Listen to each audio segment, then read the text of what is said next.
It comes with flaws, it comes with knots, cracks, warps, and you have to work around that or work it into the design. And try to create a perfect wooden piece from an imperfect medium.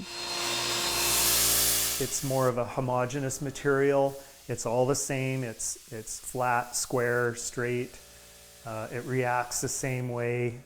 It doesn't change with the environment that it's in. And then I hammer the texture into it. But every piece of copper crafted in his garage workshop is formed into something that isn't flat, square, or straightforward. When I make a fish out of copper, I'm hand cutting it out with a plasma torch and welding it together. I'm hammering on it. I'm hitting it with fire. And it's not that it has to be this perfect representation of a fish. They're all different, they're all unique. And it really feeds my creativity as an artist to be able to just let loose. The two distinctly different mediums, wood and metal, create a perfect collaboration with all their imperfections. I love to use combining wood, stone, metal, just to give that West Coast elemental kind of a feel. Much of Jay Holbrook's artwork is centered around another passion of his, scuba diving.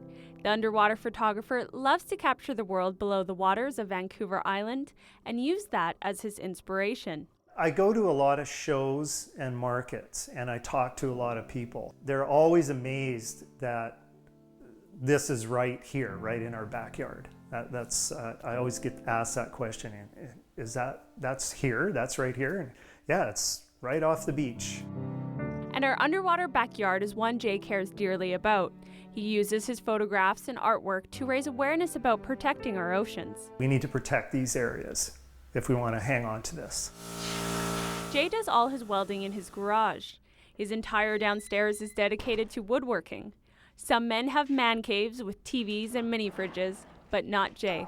The man cave started in one room and then it moved out into the rest of the basement, and now it's come up into the garage and the front of the house. So I'm like a virus. I'm taking over. It may look like a lot of space for his artwork, but Jay's workshop is well used. I would rather work 80 hours a week for myself than work 40 hours for someone else.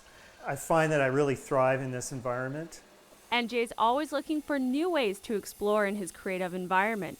When Jay purchased a welder, he asked himself what more could he do with his creative talents. I really love sculpture, kinetic sculptures that move. So I was, like everyone, I was Googling around kinetic sculpture, and I came across these marble machines. Jay hopes his artwork of all kinds and forms captivates people's imagination and makes them think more outside of the box. In Nanaimo, I'm Rae-Anne LaPlante.